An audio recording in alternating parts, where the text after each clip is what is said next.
The chicken was dry. Griffin Maddox cut another piece, chewed slowly, and watched his wife push food around her plate. Across the mahogany table, Loretta Langford smiled too wide, her lipstick bleeding into the lines around her mouth. "How was work today, honey?" Tegan asked, her voice pitched higher than normal. She didn't look at him when she spoke. "Same as always." Griffin set his fork down. 3 car accidents. 1 overdose. Woman came in with her hands stuck in a garbage disposal. "Oh my." Loretta pressed her napkin to her lips. How terrible. Griffin had worked trauma nursing for 15 years. He'd seen bodies pulled from burning cars and children beaten near death. Loretta's shocked expression was theater. Everything about tonight felt wrong. Tegan wore the blue dress she'd bought 3 months ago, the one she'd hidden in her closet until last week. Her hair was styled differently, swept back to show the earrings he'd never seen before. She kept checking her phone. "Put that away," Loretta said. "We're having a family dinner." Tegan slipped the phone into her lap. Her knee bounced under the table. Griffin had noticed changes over the past 6 months. Late nights when Tegan claimed she was at book club, new clothes appearing in her wardrobe, the way she flinched when he touched her shoulder, small things that painted a picture he didn't want to see. "Griffin, dear." Loretta leaned forward. "Tegan tells me you've been working too much. Maybe it's time to take a vacation." "I like working. All work and no play." She waved her hand. "You're young. You should enjoy life more." Griffin studied his mother-in-law. Loretta had been a social worker for 30 years before retiring. She knew how to read people, how to manipulate situations. She'd raised Tegan alone after her father died, built a fortress of protection around her daughter that turned into control. "Maybe we should go somewhere warm," Tegan said. "Like Hawaii or Mexico. I can't take time off right now. You could if you wanted to." Tegan's voice turned sharp. "You choose not to." Griffin's phone buzzed against his leg. He pulled it out, expecting a call from the hospital. Instead, a text from an unknown number. "Get up and go. Now." "Don't say anything to your wife," that he stared at the screen. The message had been sent 30 seconds ago. "Who is it?" Tegan asked. Griffin slipped the phone back into his pocket. His pulse stayed steady, his breathing unchanged. 15 years in trauma care had taught him to function under pressure. "Hospital. They need me for a consult. Now." Loretta frowned. "Can't it wait?" Head trauma doesn't wait. Griffin stood, kissed Tegan's cheek. Her skin felt cold. "I'll be back in a few hours. Be careful driving." Tegan's relief was barely hidden. Griffin grabbed his keys from the kitchen counter. As he walked to the garage, he heard Loretta's voice through the wall. "Are you sure this will work?" He opened the garage door, backed out slowly. In his rearview mirror, he saw the living room lights still on. 2 figures moving past the window. Griffin drove to the hospital parking lot and sat in his truck. The text message glowed on his screen. He'd received anonymous tips before, usually about drug deals in the ER or staff stealing supplies. But never anything like this. His phone rang. The caller ID showed the hospital security desk. "Griffin? It's Tom. You at the hospital? In the parking lot." "What?" "2 cops just showed up at your house. Declan Rains and that new guy, Peterson. They had a warrant." Griffin's grip tightened on the phone. Tom worked nights, monitored the police scanner. He'd been Griffin's contact for years when violent patients needed special handling. "What kind of warrant?" "Domestic assault. Someone filed a report. Said you beat your wife last night." The parking lot lights hummed overhead. A security guard walked past, nodded through the windshield. "Thanks for the heads up, Tom." Griffin hung up, sat in the darkness. Last night, he'd worked a double shift, hadn't come home until 3 in the morning. Tegan was already asleep. He'd showered quietly, slipped into bed without waking her. Someone had filed a false report. Someone who knew he'd be at dinner tonight. Someone who wanted him gone when the police arrived. His phone buzzed with another text from the unknown number. "They set you up. Don't go home." Griffin started the engine and drove away from the hospital. He needed to think, needed to understand what was happening. But first, he needed to find out who was trying to destroy his life. Griffin parked behind a 24-hour diner on the outskirts of town. Through the windows, he saw truckers hunched over coffee cups, night shift workers grabbing dinner, normal people living normal lives. He opened his laptop, connected to the diner's Wi-Fi. His shared cloud account with Tegan loaded slowly. They'd set it up 3 years ago to share photos, documents, shopping lists. Tegan barely used computers, always asked him to help with basic tasks. The account showed recent activity. Files uploaded 2 days ago while he was at work. Griffin clicked through folders, found documents he'd never seen before about a life insurance application. His signature forged at the bottom. $750,000, with Tegan as the sole beneficiary. The policy had been approved, went into effect last week. Griffin screenshot the document, saved it to his phone. His hands remained steady, but his mind raced. Tegan had never mentioned life insurance. She'd forged his signature, probably traced it from their mortgage documents. He kept searching. Found a backup email account he'd forgotten about, one he'd used years ago for work correspondence. Tegan had the password, used it sometimes for online shopping. The account showed dozens of deleted messages. Griffin used a recovery tool, pulled back emails from the past 3 months. Most were spam, but buried in the middle was a conversation between Tegan and someone named Patch. Tegan, he's getting suspicious. Keeps asking questions. Patch, so we move faster. You said Christmas. Tegan, too risky. He'll be watching the money by then. Patch, then when? Tegan, soon. We'll say he snapped. He's always quiet. Easy to believe. Patch, we kill him or fake it. Tegan, real. I want it done. Griffin read the conversation 3 times. The timestamps showed the messages were sent last week, while he was working night shifts. Tegan had been planning his murder, discussing it like a grocery list. He scrolled through more messages. Patch Vess, according to his email signature. Auto mechanic at Miller's Garage on Highway 22. Griffin had driven past the place hundreds of times, never paid attention. Patch, what about your mother? Tegan, she's handling the cops. Raines owes her a favor. Tegan, once Griffin's gone, we sell the house. Split everything. Patch. And then, Tegan, Vegas. New names. New life. Griffin saved the entire conversation, uploaded it to a secure cloud account Tegan didn't know about. His training kicked in. Document everything. Preserve evidence. Build a timeline. More emails revealed the plan's details. Tegan had been setting up the domestic abuse story for months, taking photos of makeup bruises, writing fake diary entries about Griffin's violent outbursts. She'd researched which drugs would look like an accidental overdose, how to make a suicide seem believable. His phone rang. Tom from hospital security. They're gone, Tom said. Cops left about 20 minutes ago. Took some stuff with them. What kind of stuff? Evidence bags. Looked like clothes, maybe some papers. Your wife was crying, talking to a detective in the driveway. Griffin thanked Tom and hung up. The performance had begun. Tegan was playing the terrified victim, convincing the police that her dangerous husband had fled after attacking her. But they'd made one mistake. They'd warned him. Griffin drove through the empty streets toward Rory Danner's junkyard. He needed help, needed someone he could trust. Rory had been his best friend since high school, the only person who'd never lied to him. The junkyard sat on 5 acres outside town, surrounded by rusted cars and broken machinery. Rory lived in a trailer behind the main garage, kept the place running with 2 employees and a lot of stubbornness. Griffin parked next to a stack of crushed sedans, walked to the trailer. Light glowed through the windows. He knocked twice, paused, knocked 3 more times.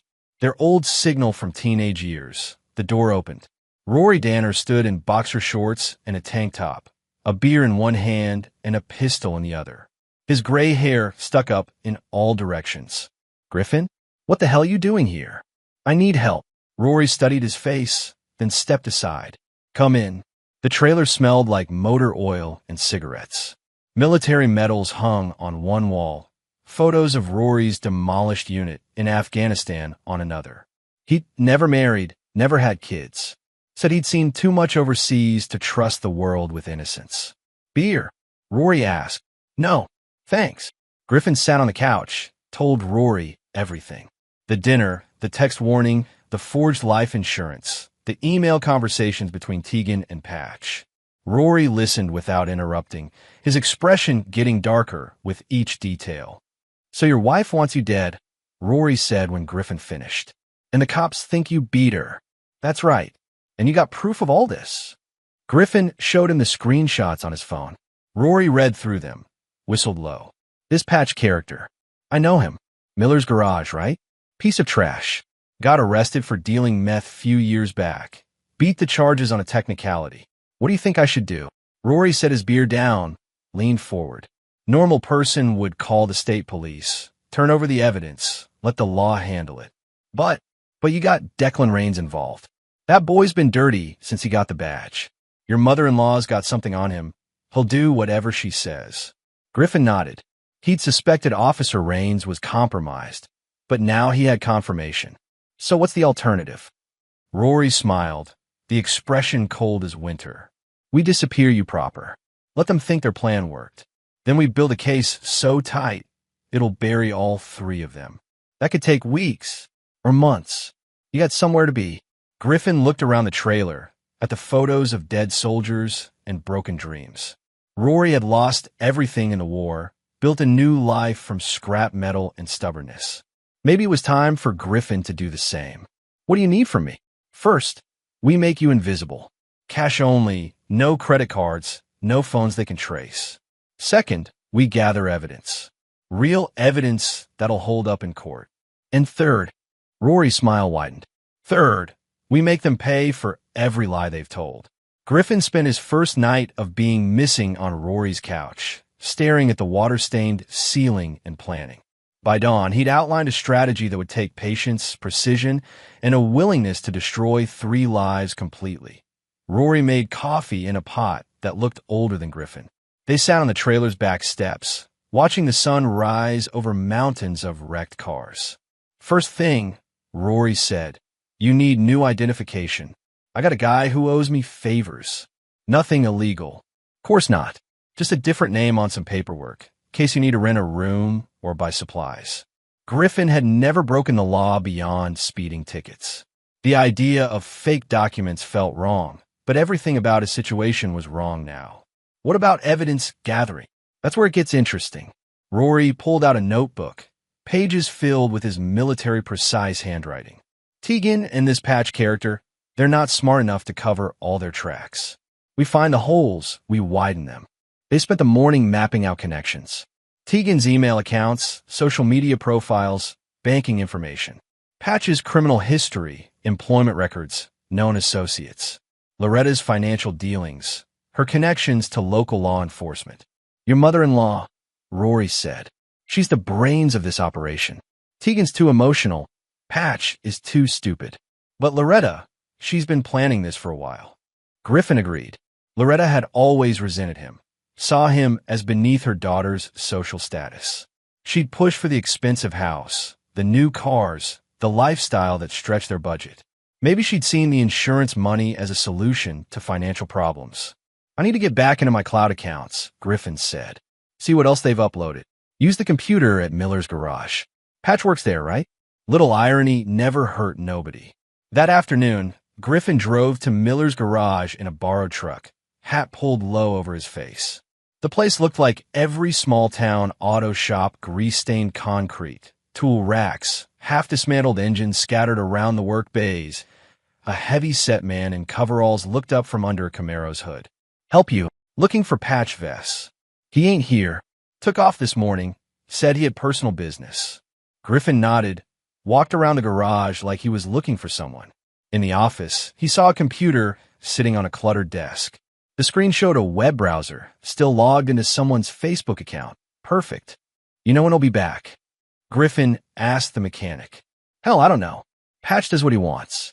You need some work done? Just wanted to ask him about a job. I'll come back later. Griffin left, but made note of the garage's layout. The computer would be accessible after hours, once he figured out how to get inside. That evening, he sat in Rory's trailer and accessed a shared account from a different angle.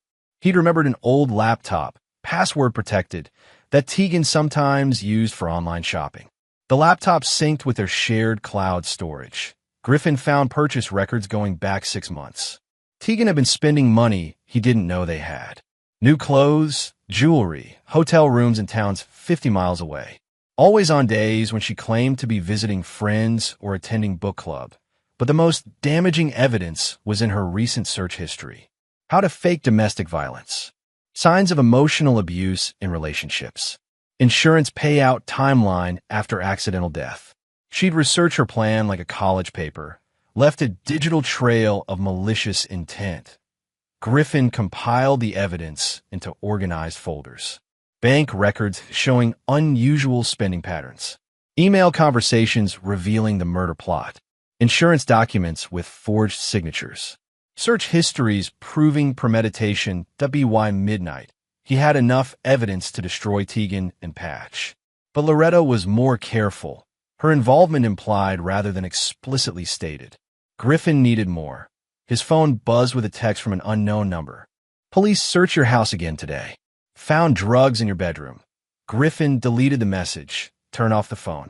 Someone was still feeding him information. Someone who wanted him to stay hidden. But who? And why? He walked outside, breathed the cold night air. In the distance, police sirens wailed through the sleeping town. Someone else's emergency. Someone else's crisis. Griffin had spent his career helping people in their worst moments. Car accident victims, overdose patients, children brought in with suspicious injuries. He'd saved lives, comforted families, worked doubles when the hospital was understaffed. None of that mattered now. His wife wanted him dead. The police thought he was a violent criminal, and his mother-in-law was orchestrating his destruction. But they'd made one critical mistake. They'd underestimated him. Griffin Maddox had grown up poor, worked his way through nursing school, built a life from nothing. He understood survival, understood what it took to overcome impossible odds. Now he would teach them the same lessons. 2 weeks after disappearing, Griffin had become a ghost. He'd grown a beard, changed his hair, wore clothes that made him look like any other unemployed laborer. Rory's friend had provided identification under the name David Mills, good enough for motel registrations and cash purchases. The investigation into his disappearance had stalled. Officer Raines had declared him a fugitive, issued a warrant for domestic assault and failure to appear. Local news ran his photo twice, asked residents to report sightings of the dangerous, missing husband. Tegan played her role perfectly. She gave interviews to the local paper, tears streaming down her cheeks as she described her abusive marriage. She'd moved back in with Loretta, claimed to be too traumatized to stay in the house alone. But Griffin was watching. Always watching that he'd rented a room above the hardware store on Main Street, paid cash for 3 months in advance. The window overlooked the courthouse, gave him a clear view of anyone coming and going. He bought a camera with a telephoto lens, documented every meeting between Loretta and Officer Raines. The photographs told a story. Raines visited Loretta's house every Tuesday evening, always carrying a manila envelope. They met for coffee at the diner once a week, sat in the corner booth where no one could hear their conversations. Twice, Griffin had seen Raines leave those meetings with what looked like cash, but he needed more than photographs. He needed recordings, documents, evidence that would hold up under legal scrutiny. Griffin had found his inside source during the second week of surveillance. Mara Quinley, a nurse from his old shift to the hospital. She'd slip him a note at the hardware store, written on a prescription pad. Meet me at the old bridge. Midnight. Mara had been his closest colleague, the one person who'd noticed the changes in Tegan's behavior during her rare visits to the hospital. She'd seen the expensive clothes, the new jewelry, the way Tegan flirted with doctors while Griffin wasn't looking. I knew something was wrong, Mara told him during their first secret meeting. She asked too many questions about your schedule, about when you work nights. Did you tell anyone I might be alive? Hell no. But I've been watching the investigation. Raines is dirty, Griffin. He's been taking money from your mother-in-law for months. Mara had access to hospital records, employee files, shift schedules. She could prove Griffin had been working during times Tegan claimed he'd attack her. More importantly, she could access the hospital security footage from the parking garage, showing Griffin arriving and leaving on specific dates. What do you need from me? Mara asked. Everything. Medical records, work schedules, any communication between hospital staff and the police. If someone from the hospital vouched for Tegan's story, I need to know. Over the following weeks, Mara fed Griffin information piece by piece. Dr. Harrison had written a statement supporting Tegan's claim that Griffin showed signs of workplace stress. The hospital administrator had cooperated with police, turning over Griffin's employment records without a warrant. But the most damaging revelation came from the pharmacy. Tegan had been stealing prescription drugs for months, using Griffin's access codes to authorize fake prescriptions. Oxy, Xanax, fentanyl drugs that could easily cause an accidental overdose. She was building her murder weapon, Mara said during their third meeting, planning to make it look like you overdosed from workplace stress. Griffin documented everything, built files that connected dots between seemingly unrelated events. Tegan's drug theft, Loretta's payments to Officer Raines, Patch's criminal history, the forged insurance policy. Each piece of evidence supported the others, created an unshakable foundation for prosecution. But Griffin wanted more than legal victory. He wanted to destroy them completely. Griffin's war began with the Internal Revenue Service. He'd spent hours researching Loretta's financial history, following paper trails through public records and county databases. Loretta owned 3 properties, including a lake house she'd inherited from her first husband. The property values had been underreported for years, saving her thousands in taxes. Griffin compiled the evidence, created an anonymous tip package, and mailed it to the IRS Criminal Investigation Division. He included photographs of the properties, their actual market values, and documentation showing Loretta's deliberate misrepresentation of assets. The investigation would take months, but once started, it would be relentless. The IRS didn't forgive tax fraud, especially when it involved inherited wealth and deliberate concealment. Next, Griffin targeted Patch's weakest point, his probation. Patch Vess had been convicted of assault 3 years earlier, sentenced to 5 years probation with strict conditions. No drinking, no traveling outside the county without permission, no association with known criminals. One violation would send him back to prison. Griffin followed Patch for a week, documented every violation. Patch drank at Murphy's bar every Thursday night, sometimes getting so drunk he slept in his truck. He'd driven to Portland twice without notifying his probation officer, meeting with people Griffin recognized from old arrest reports. Griffin mailed the evidence to Patch's probation officer, included photographs and witness statements from bartenders willing to swear Patch was a regular customer. He also sent copies to the county prosecutor, suggesting they might want to investigate Patch's recent income. How could an auto mechanic afford a new motorcycle and expensive jewelry? The probation violation would put Patch in jail within weeks. Once incarcerated, he'd be vulnerable, isolated from Tegan and Loretta. Prison had a way of making people reconsider their loyalties. But Griffin's most devastating attack targeted Tegan directly. He discovered her theft of prescription drugs went far deeper than Mara had realized. Tegan had been selling pills to supplement their income, using Griffin's access codes to cover the thefts. She'd built a network of buyers, mostly people suffering from chronic pain who couldn't afford legitimate prescriptions. Griffin could have exposed the drug dealing immediately, but he had a better idea. He created a false identity online, reached out to Tegan's customers, offered to sell them the same drugs at lower prices. When they asked about his source, he claimed to work at the hospital with Griffin Maddox. Within days, Tegan's customers were asking her about the new dealer. Some stopped buying from her altogether. Others demanded she match the lower prices. The loss of income forced her to steal more drugs, take bigger risks. Griffin documented every theft through security camera footage Mara provided. He compiled purchase orders, inventory reports, prescription records. The evidence showed a pattern of systematic theft spanning months, easily worth felony charges. But instead of turning Tegan in immediately, Griffin waited. Let her dig deeper, steal more, become more desperate. The eventual charges would be devastating. While building cases against his enemies, Griffin also worked on his defense. He compiled evidence of his exemplary work record, letters of recommendation from supervisors, commendations for exceptional patient care. He gathered witness statements from colleagues who could testify about his character. Most importantly, he contacted his estranged sister Elise. Griffin hadn't spoken to Elise in 2 years, not since their bitter argument about their parents' estate. She'd accused him of being selfish, claimed he'd abandoned the family for his perfect life with Tegan. The words had cut deep, ended their relationship. But Elise was also the best defense attorney in Portland, known for taking impossible cases and winning them. If anyone could help Griffin navigate the legal system, it was his sister. He sent her an encrypted email with a simple message. "You said you wanted the truth. Here it is." The email included everything.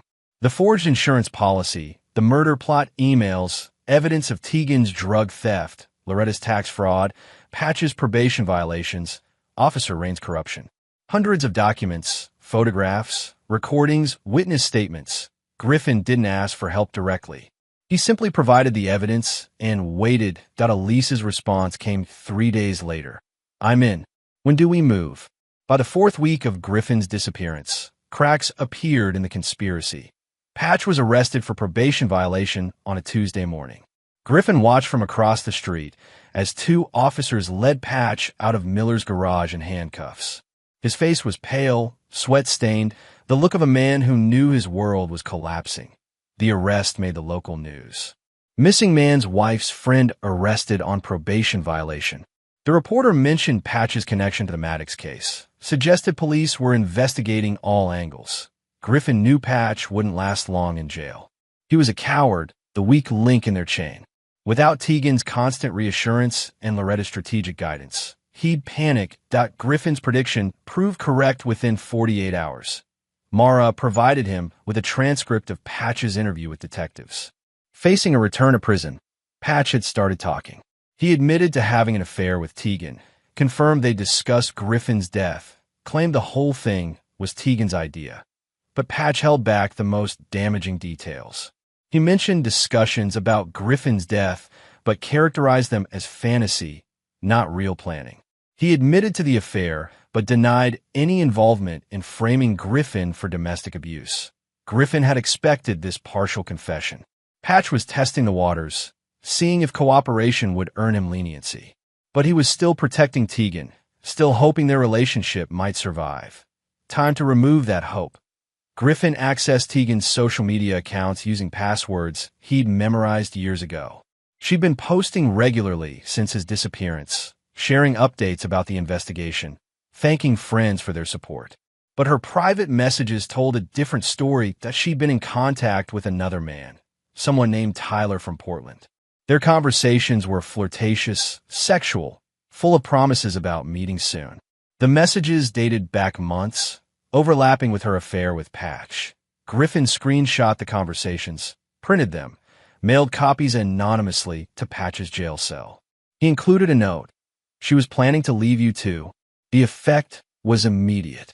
Patch requested another meeting with detectives, this time demanding a lawyer and a formal plea agreement. He wanted full immunity in exchange for testimony against Tegan and Loretta. Meanwhile, the IRS investigation into Loretta's finances was gaining momentum. Griffin watched federal agents visit her house, saw them carrying boxes of documents to their van. Loretta emerged from the house looking older, more fragile than he'd ever seen her. The tax investigation would eventually lead to criminal charges, but it also froze Loretta's assets. She couldn't access her bank accounts, couldn't sell her properties, couldn't continue paying Officer Rains for his cooperation. Rains, sensing the shift in power, began distancing himself from the case. He transferred the Griffin Maddox investigation to state police, claimed his department lacked resources for a proper manhunt. The transfer was routine, but Griffin recognized it as Rains trying to cover his tracks. Too late for that. Griffin had documented every meeting between Rains and Loretta, every payment, every favor. He'd recorded their conversations using surveillance equipment Rory had procured through military contacts. The evidence showed clear corruption, bribery, obstruction of justice, but Griffin waited to release this information. Timing was everything. Tegan's drug theft finally caught up to her during the 5th week. Hospital administration launched an internal investigation after pharmacy inventory showed significant discrepancies. Security footage confirmed someone using Griffin's access codes to authorize fake prescriptions, but the person in the footage was clearly female. The investigation led directly to Tegan. When confronted, she claimed Griffin had forced her to steal drugs. said he'd threatened to hurt her if she didn't help him. But the timeline didn't match. The thefts had continued after Griffin's disappearance, proving Tegan was acting independently. Hospital security called the police. Tegan was arrested at her mother's house, charged with theft of controlled substances and prescription fraud. The charges carried potential prison time, but more importantly, they destroyed her credibility as a victim. Griffin watched from across the street as Tegan was led away in handcuffs. She looked smaller, somehow diminished. The confident woman who'd planned his murder was gone, replaced by a frightened criminal facing serious prison time. Loretta stood in the doorway, her face a mask of rage and defeat. She'd lost control of the situation. Watch her carefully constructed plan fall apart piece by piece. That night, Griffin called his sister. "It's time," he told Elise. "You sure you're ready for this?" she asked. Griffin looked around Rory's trailer, at the photographs and documents covering every surface. 6 weeks of careful planning, methodical evidence gathering, strategic attacks on his enemy's weaknesses. "I've been ready since the day they tried to destroy me. Then let's bring you back from the dead." The news story ran on a Thursday morning, 6 weeks after Griffin's disappearance. The headline read, "Missing husband may be victim of foul play, wife now under scrutiny." The reporter, a young woman from the state capital, had received an anonymous tip package containing evidence of the conspiracy against Griffin. She'd spent days verifying the information, interviewing sources, building a story that would shatter the narrative of Griffin as an abusive husband. The article revealed Tegan's drug theft, Patch's criminal history, the forged life insurance policy. It questioned why police hadn't investigated these obvious red flags, why a man with no history of violence had suddenly become a dangerous fugitive. Most damaging was the revelation of email conversations between Tegan and Patch. The reporter had obtained the messages through a confidential source, published selected excerpts that showed clear evidence of murder planning. Griffin read the article from his motel room, felt something like satisfaction for the first time in weeks. The public narrative was shifting. Questions were being asked. His enemies were being forced to defend themselves. Tegan's response was immediate and predictable. She held a press conference outside the courthouse, claimed the emails were fake, insisted Griffin had somehow manufactured the evidence to frame her. Her voice shook as she spoke, dark circles under her eyes showing the strain of mounting criminal charges. "My husband is a dangerous man," she told the cameras. "He's tried to destroy me because I finally found the courage to leave him." But her credibility was gone. The drug charges, the obvious lies about Griffin's whereabouts during alleged attacks, the suspicious insurance policy, everything painted her as a calculating liar rather than an innocent victim. Loretta stood beside her daughter, but she looked like a woman facing inevitable defeat. The IRS investigation had progressed to criminal referral. Federal agents were building a case for tax evasion and fraud. Her assets remained frozen, her reputation in ruins. Officer Raines held his own press conference that afternoon, announced he was recusing himself from the Maddox case due to potential conflicts of interest. He didn't specify what those conflicts were, but Griffin knew Raines was trying to distance himself from the corruption charges that were coming. The state police took over the investigation that same day. Detective Lisa Chun, a 20-year veteran with a reputation for thorough work, announced they would be reviewing all evidence in the case. "We're going to start fresh," she told reporters. "Look at everything with new eyes." Griffin knew Detective Chun by reputation. She'd worked several high-profile cases, earned commendations for her ability to uncover complex criminal conspiracies. If anyone could piece together the full scope of the plot against him, it was Chun. But Griffin had one more card to play. 2 days after the news story broke, he received a visitor at his motel room. Mara knocked softly, entered with a file folder under her arm. "Patch talked," she said. "Full confession." Griffin read through the transcript. Facing the possibility of a return to prison, Patch had given up everything. The murder plot, Loretta's coordination with Officer Raines, the plan to make Griffin's death look accidental. He'd provided dates, locations, specific details that corroborated Griffin's evidence. Most importantly, Patch had admitted the domestic abuse allegations were fabricated. He'd helped Tegan create fake bruises using makeup, coach her on what to tell police, even suggested which injuries would be most believable. "There's more," Mara said. Patch had a change of heart about the whole thing. Seems he recorded some conversations with Tegan as insurance. The recordings are enlightening. Griffin listened to the audio files on Mara's phone. Tegan's voice was clear, discussing Griffin's murder with casual indifference. "We'll give him pills in his coffee," she said on one recording. "Make it look like he overdosed from work stress. Everyone knows trauma nurses have high suicide rates."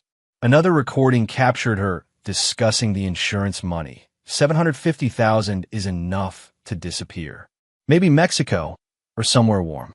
We could buy a house on the beach, never worry about money again." The recordings would be devastating in court. They showed premeditation, callous planning, complete lack of remorse. Combined with the physical evidence Griffin had gathered, they painted an unshakable picture of conspiracy to commit murder. "How'd you get these?" Griffin asked. Patch's lawyer provided them to state police as part of his cooperation agreement. Detective Chun shared copies with the hospital since we were victims of the prescription fraud. Griffin smiled for the first time in weeks. Everything was falling into place. That evening, his phone rang. Elise's name appeared on the caller ID. "It's time to come home," she said. Griffin Maddox walked into the Salem courthouse on a cold Monday morning, flanked by his sister and two Portland attorneys she'd hired to assist with his case. He'd shaved the beard, cut his hair, wore the same blue suit he'd worn to his wedding 8 years earlier. The media was waiting. Cameras flashed as he climbed the courthouse steps. Reporters shouted questions he didn't answer. Griffin kept his eyes forward, his expression neutral. He'd practiced this moment, knew the importance of appearing calm and controlled. Inside, Detective Chun was waiting with a stack of paperwork and a recording device. "Mr. Maddox," she said, "we've been looking for you." "I've been staying safe," Griffin replied, "as I'm sure you understand." The interview lasted 4 hours.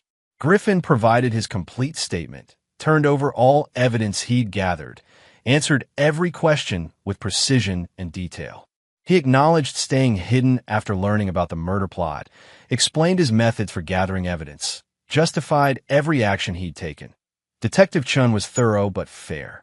She recognized the quality of Griffin's evidence, the systematic way he'd documented the conspiracy. By the end of the interview, it was clear she believed his story completely. "We'll need you to surrender on the domestic assault charges," she said. "Formality, really. The charges will be dropped once we process all this evidence." Griffin nodded. He'd expected this step, prepared for it.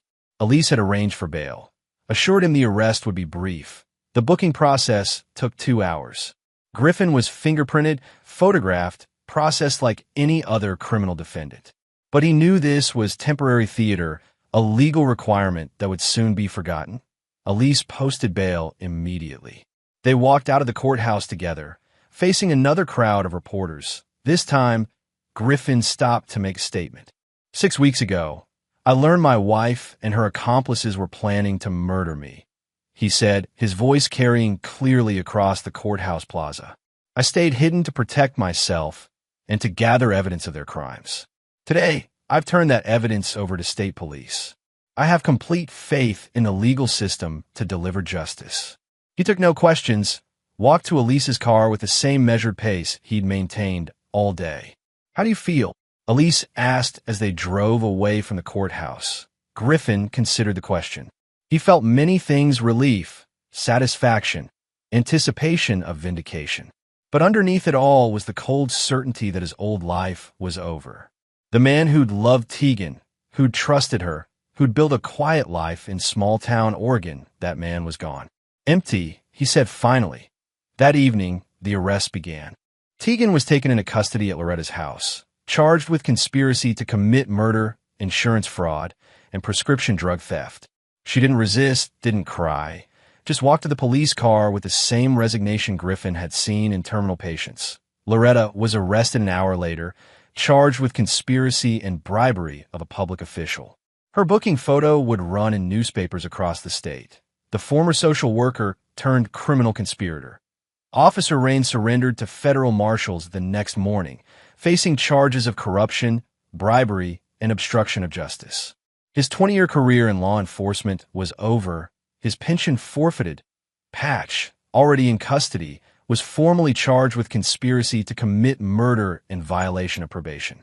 His cooperation had earned him a reduced sentence, but he would still serve significant prison time. The local news covered every arrest, every charge, every development in what reporters called the Maddox murder plot. Griffin's transformation from suspected abuser to victim of conspiracy dominated headlines for weeks. But Griffin barely paid attention to the media coverage. He had more important matters to address.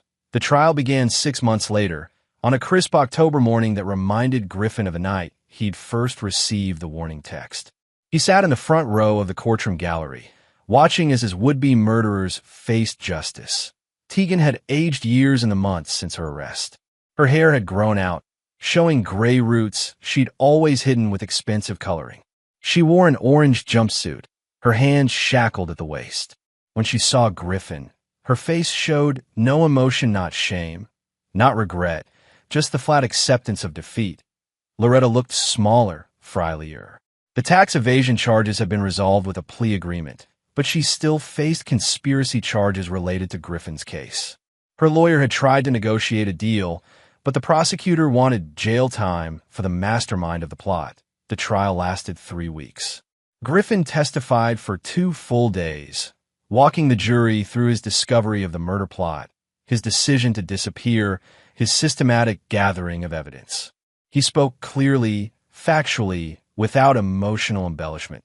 The defense attorneys tried to paint Griffin as a manipulative husband who'd driven his wife to desperation. They suggested he'd somehow manufactured the evidence against Tegan, claimed she was the real victim in the case, but the evidence was overwhelming. The forged insurance documents, the email conversations, Patch's recorded confessions, the prescription drug theft, everything pointed to a calculated conspiracy to murder Griffin and steal his life insurance money. The recordings were particularly damaging.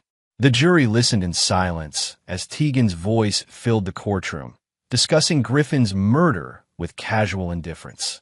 "He's always working," her voice said from the speakers. "Always at the hospital. It'll be easy to make it look like a suicide. Trauma nurses kill themselves all the time." Griffin watched Tegan's face as her words played back. She stared at the defense table, refusing to meet his eyes or acknowledge the jury's horrified expressions. On the final day of testimony, the prosecutor asked Griffin a simple question. "Do you forgive your wife for what she tried to do?" Griffin looked at Tegan for a long moment. She was watching him now, something like hope in her expression. Perhaps she thought mercy was still possible, that some remnant of their marriage might inspire compassion. "No," Griffin said. "I don't forgive her. I don't forgive any of them." The jury deliberated for 6 hours. They returned guilty verdicts on all charges. Tegan received 15 years for conspiracy to commit murder, insurance fraud, and prescription drug theft. She would be eligible for parole in 10 years, assuming good behavior. Loretta got 8 years for conspiracy and bribery. At her age, it was likely a life sentence. Officer Raines received 12 years in federal prison for corruption and civil rights violations. He would lose his pension, his reputation, everything he built during his career. Patch, thanks to his cooperation, received only 7 years. He would serve his time in protective custody, isolated from other inmates who didn't appreciate snitches. After the sentencing, Griffin waited in the courthouse hallway. When the deputies brought Tegan out in shackles, he stepped forward. "Tegan." She stopped, looked at him with eyes that held no trace of the woman he'd married. "You were everything to me," she said quietly. "We were just broken." Griffin studied her face, searching for something he could recognize. But the person standing before him was a stranger, someone who'd worn his wife's face while planning his death. "You were everything to me too," he said, "until I saw what that cost." He walked away before the deputies could move her, didn't look back as they led her toward the transport van. Outside the courthouse, reporters waited for final statements. Griffin's legal team handled the questions while he stood silently in the October sunshine. "Justice has been served," Elise told the cameras. "My brother can finally move on with his life." But Griffin knew it wasn't that simple. Justice was a legal concept, a balancing of scales in a courtroom. Moving on was something else entirely, something that required rebuilding a life from the ashes of betrayal He drove back to the small apartment he'd rented in Salem, packed his few belongings into boxes. Tomorrow he would leave Oregon forever, start over somewhere new. His phone rang as he was loading his truck. The caller ID showed Mara's name.